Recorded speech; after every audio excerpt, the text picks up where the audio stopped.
Hindi mo maiiwasan na minsan darating ka sa punto na kailangan mong humingi ng tulong. Pero alam mo, isa lang ang pwede mong lapitan at kailanman hindi ka niya tatanggihan. Yun ay ang Panginoon. Tara, samahan niyo ako, tayong magdasal at humingi ng kapatawaran, humiling ng magandang kalusugan.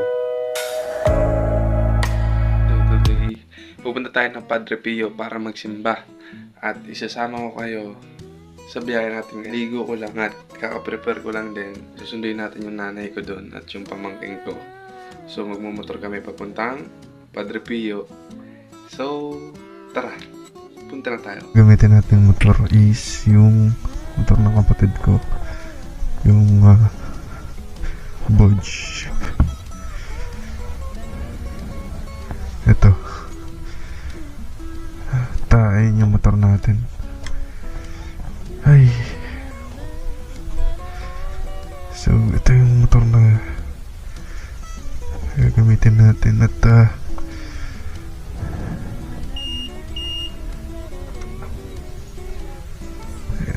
ito yung Bodge SR150 GT.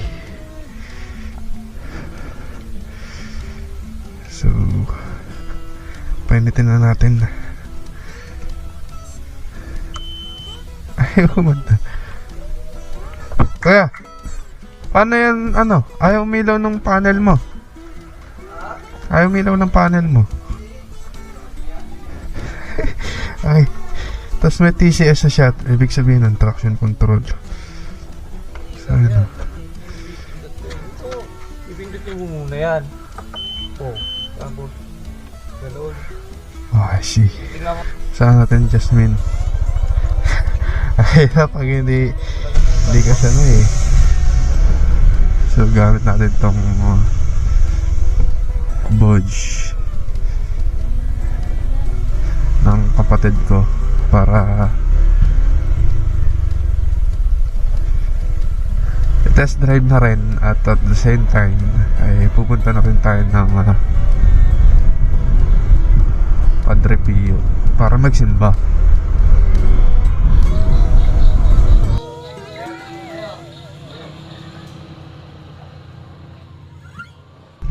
Gamit natin ngayon itong SR150 GT ng Bodge at bibigyan ko lang kayo ng kaunting review. So dito nga pala si Sir Mel, yun. Si Sir Mel lang may-ari nung shop na yun. So ito nga pala is 150cc. Tatlo nga kami